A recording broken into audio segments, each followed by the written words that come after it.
Hello student, आज हम class 9 science की वर्कशीट 65 को डिस्कस करेंगे।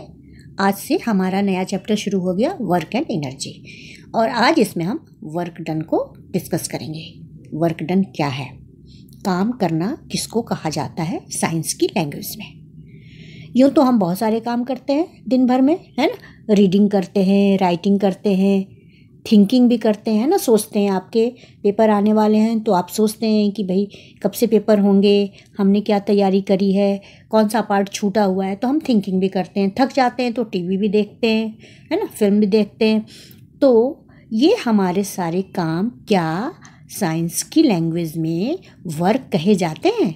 देखिए यहाँ लिखा है, the concept of work done is quite different from how we perceive it in daily life. Science के कॉन्सेप्ट में जो वर्क है वो कुछ अलग ही होता है जो हमारे डे टू डे लाइफ में हम समझते हैं। यानी डे टू डे लाइफ में जिसको हम काम करना कहते हैं वो साइंस की लैंग्वेज में हो सकता है काम करना ना हो। Work is said to be done when a force applied on an object causes changes in the state of rest or motion of the object। अब ये साइंस ये कह रहा है कि हम तो काम करना तभी मानेंगे, तभी कहेंगे कि काम हुआ, work is said to be done, जबकि किसी भी ऑब्जेक्ट पर आपने एक फोर्स अप्लाई किया और अप्लाई करने के बाद उसके स्टेट ऑफ रेस्ट या मोशन में कोई चेंज आया। यानी अगर वो चीज़ जो है वो अगर ये मोशन में जा रही थी और आपने फोर्स लगाया और वो रुक गई, यानी कि वर्क डन। इसी तरह से कोई पत्थर यहाँ रखा हुआ है और आपने यहाँ इस पर फोर्स लगाया, फोर्स लगाने के बाद वो पत्थर जो है वो खिसक कर यहाँ आ गया, तब हम मानेंगे वर्क डन। यानी उसकी पोजीशन में कुछ ना कुछ चेंज हुआ तो साइंस की लैंग्वेज में उसको वर्क डन माना जाएगा।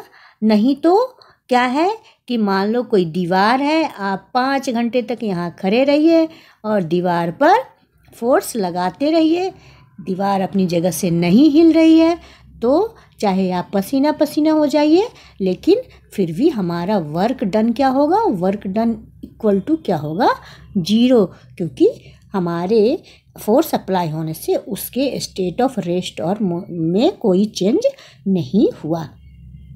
सो process like reading, writing, thinking, analysing are not considered as work scientifically.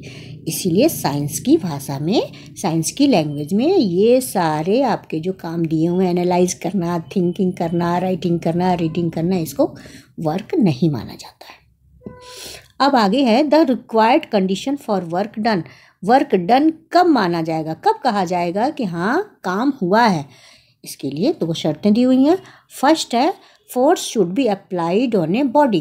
किसी भी बॉडी यानी ऑब्जेक्ट, किसी भी ऑब्जेक्ट पर फोर्स अप्लाई होना चाहिए, फोर्स लगना चाहिए। दूसरा है, बॉडी शुड बी डिस्प्लेस्ड, और फोर्स लगने के बाद बॉडी जो है वो उसमें डिस्प्लेसमेंट आना चाहिए, यानी कि बॉडी जो है उसकी पोजीशन बदलनी चाहिए, वो कुछ डिस्टेंस कवर करेगा, तब हम समझेंगे कि वर्क जो है वो डन हुआ है। If any of this condition does not exist, work is not done. अगर ये दोनों ही कंडीशन नहीं है यहाँ पर, तो फोर्स नहीं लगा तब भी वर्क नहीं हुआ, और अगर उस बॉडी में कोई डिस्प्लेसमेंट नहीं हुआ तब भी वर्क नहीं हुआ। Examples where work does not happen. हाँ, कुछ एग्जाम्पल दिए हुए जहाँ पर आप मेहनत करते रहें, पसीने पसीने होते रहें, लेकिन आपका काम 0 माना जाएगा। पहला है, applying a force on A wall which ऑन्ट move.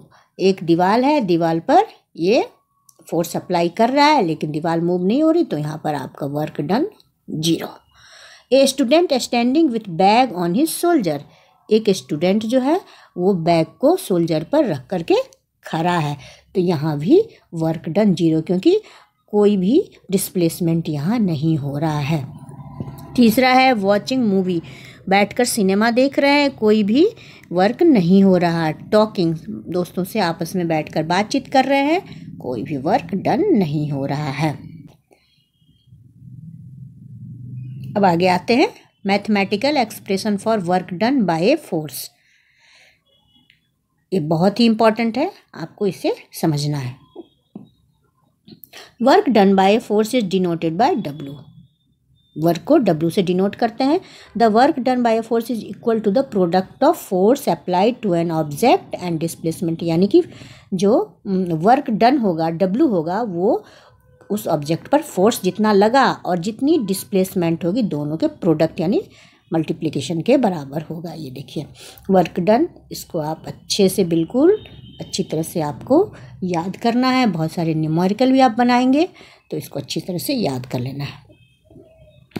When force is acting obliquely on an object it can be written as, अब ये दिया, ये तो आपको F इंटू एस दे चुके हैं। अब अगर फोर्स जो है ऑब्लिक रूप में लगता है, जैसे कि यहाँ पे है डायरेक्शन ऑफ फोर्स बताया गया है, तो W क्या हो जाएगा, एफ एस कॉस थीटा। यहाँ देखिए डायरेक्शन ऑफ मोशन ये है और फोर्स ऑब्लिक रूप से लग रहा है, ऑब्लिकली लग रहा है, इसीलिए W equal to F S cos theta हो जाएगा। Work done is scalar quantity. अब ये होता कौन सी क्वांटिटी में, स्केलर। स्केलर का मतलब हो गया मैग्नीट्यूड होगा और डायरेक्शन नहीं होगा, यानी ओनली मैग्नीट्यूड नो डायरेक्शन। मतलब आपको वर्क डन में ये है कि कितना वर्क किया गया है ना, इसमें मैग्नीट्यूड तो आपको पता चलेगा, लेकिन ईस्ट में किया गया, वेस्ट में किया गया, इस तरह से कोई डायरेक्शन नहीं होता है, इसीलिए इसको स्केलर क्वांटिटी कहते हैं। अब आगे है यूनिट ऑफ वर्क डन। ये यूनिट क्या है, न्यूटन मीटर है ना, इसको जूल भी बोलते हैं, तो आपको ये याद रखना है, ये बहुत इंपॉर्टेंट है। वर्क डन का यूनिट क्या होता है, फिलअप्स भी आते हैं या छोटे छोटे आंसर देने के लिए आता है, तो आपको याद रखना न्यूटन मीटर या फिर जूल। अब 1 जूल की डेफिनेशन दी हुई है कि यहाँ से देखिए जैसे F इंटू एस है ना, तो 1 joule of work is said to be done on an object when a force of 1 newton 1 newton का फोर्स लगेगा यहाँ पर। F जो है अगर 1 न्यूटन हो और डिस्प्लेसमेंट कितना हो 1 मीटर, S जो है वो कितना हो 1 मीटर, यानी किसी भी ऑब्जेक्ट पर 1 जूल का वर्क समझा जाएगा जब उस पर 1 न्यूटन का फोर्स लगे और 1 मीटर का डिस्प्लेसमेंट हो, तो कहेंगे हम कि 1 जूल काम हुआ। 1 joule equal to 1 newton into 1 metre. अब है negative, positive and zero work done. Work done is said to be positive when the direction of motion produced is an object is same as the direction of force applied। जैसे कि एक example है कि एक बच्चा जो है वो कार को खींच रहा, बच्चा यहाँ बैठा है और यहाँ कार है और बच्चा इस तरफ को कार को खींच रहा है, तो वो अपनी तरफ ही कार को खींच रहा है। तो जिस डायरेक्शन में बच्चा है उसी डायरेक्शन में कार भी आ रही है और उसी डायरेक्शन में फोर्स भी लग रहा है, यानी कार इधर आ रही है तो हम फोर्स भी इधर ही लगा रहे हैं। फोर्स इधर लगा रहा है और चाइल्ड इधर बैठा है, तो हम एक ही डायरेक्शन में, चाइल्ड की डायरेक्शन में ही कार जा रही है और कार इस तरफ जा रही है, तो फोर्स भी देखिए यहाँ उसी तरफ लगा हुआ है। तो जिस डायरेक्शन में ऑब्जेक्ट है उसी डायरेक्शन में फोर्स लग रही है, तो वो वर्क क्या हो जाएगा, पॉजिटिव हो जाएगा। मतलब सेम डायरेक्शन में जब फोर्स लग रही हो तो वो पॉजिटिव कहलाती है। लेकिन अगर दूसरा एग्जांपल भी दिया हुआ है, an iron object attracted towards a magnet. ये मान लीजिए कि यहाँ एक मैग्नेट रखा है और यहाँ बहुत सारी कीलें रखी हुई हैं, तो क्या होगा, फोर्स इधर को ही लगेगा और मैग्नेट इधर ही आएगी। तो इस तरीके से सेम डायरेक्शन होगा तो हम कहेंगे कि वर्क डन जो है वो पॉजिटिव है। लेकिन नेगेटिव कब होगा, work done is said to be negative when the direction of motion of the object is opposite to the direction of application of force. Negative work done तब कहा जाएगा जबकि उसकी डायरेक्शन जो है वो अलग होगी, अपोजिट डायरेक्शन में होगी। फोर्स जो है बस जिस डायरेक्शन में ऑब्जेक्ट है उसकी अपोजिट डायरेक्शन में लग रही है, तो उसमें वर्क डन नेगेटिव होगी और वो फिर ऑब्जेक्ट को रोकने का काम करेगी। अब एग्जांपल देखिए apply breaks in a moving car, एक कार जो है वो मूव कर रही है, उस पर ब्रेक लगी हुई है, तो यहाँ पर नेगेटिव वर्क डन होगा। A goal keeper stopping a ball to avoid goal, अब गोल कीपर क्या कर रहा है, बॉल को स्टॉप कर रहा है, तो यहाँ भी वो फोर्स अपोजिट डायरेक्शन में लगा रहा है, तो यहाँ पे वर्क डन जो है वो नेगेटिव हो जाएगा। आगे है work done is said to be zero when there is no motion in the object or the force act at right angle. तो जब किसी ऑब्जेक्ट में कोई मोशन ही नहीं होगा, वो हिलेगी ही नहीं, मान लो कोई पत्थर है उस पर खूब सारा फोर्स लगा रहे हो, वो हिला नहीं, तो क्या वर्क डन क्या हो जाएगा, जीरो हो जाएगा। या फिर परपेंडिकुलर होगा, परपेंडिकुलर जैसे कि यहाँ पर ये चित्र दिया हुआ है, ये देखिए ये परपेंडिकुलर है ना, बिल्कुल ऐसे ऐसे, तो यहाँ पर भी वर्क डन जीरो होगा। एग्जाम्पल से समझाया गया है। एग्जाम्पल है a satellite moving around the earth, earth के अराउंड, ये अर्थ मान लीजिए ये आपका अर्थ है, इसके अराउंड सर्कुलर पाथ में कोई सैटेलाइट अगर मूव कर रहा है तो वो भी वर्क डन, क्योंकि यहाँ पर जो यहाँ देखिए इस तरह से ये आपको जो ऑर्बिट में जो सैटेलाइट घूम रहा है, तो जो फोर्स लग रहा है वो क्या है, परपेंडिकुलर है ना, परपेंडिकुलर है फोर्स, तो इसीलिए यहाँ पर भी जो आपका वर्क डन है वो जीरो होगा।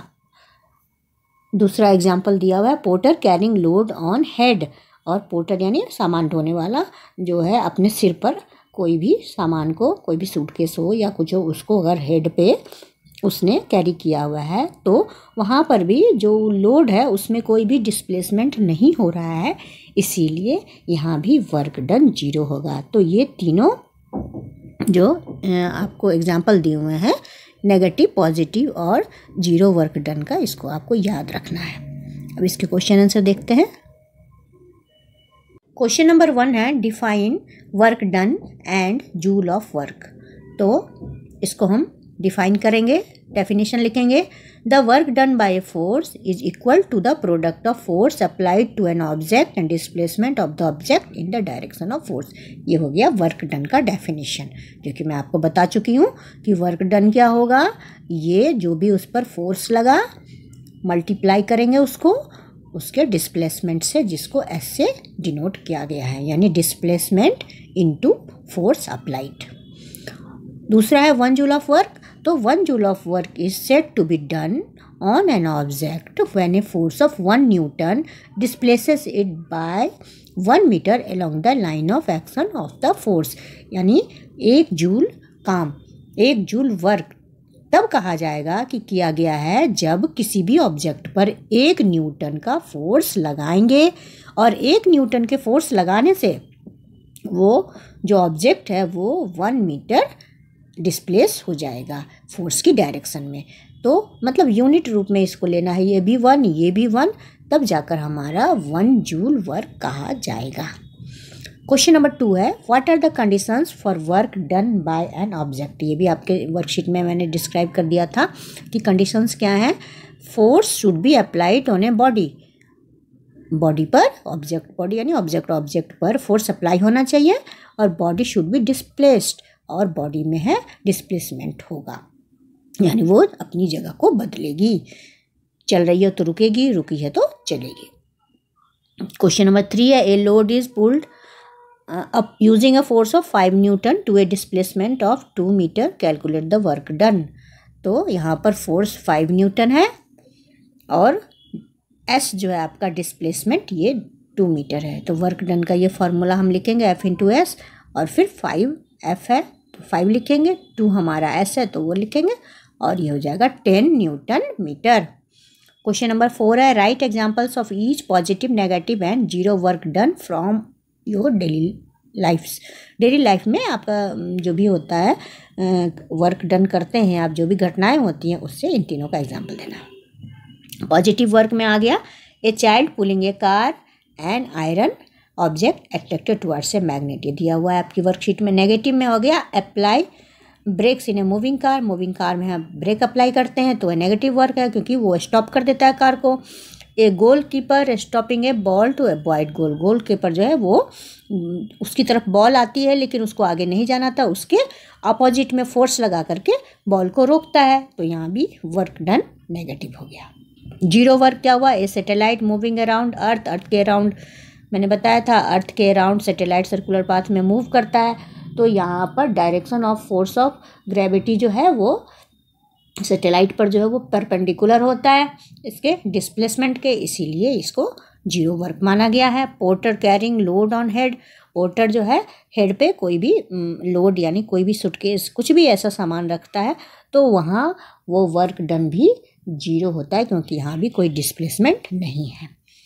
अब क्वेश्चन नंबर 5 देख लेते हैं। क्वेश्चन नंबर 5 है अपना right unit of work done. तो इसका वर्क डन का यूनिट लिखना है तो ये हो जाएगा न्यूटन मीटर या इसको जूल भी कहते हैं। तो इस तरह से ये वर्कशीट आपकी फिनिश हुई और मुझे आशा है कि आपको ये अच्छी तरह से समझ में आई है। तो आप मेरे इस चैनल को सब्सक्राइब करिए और इस वीडियो को आगे बढ़ाइए। Thank you.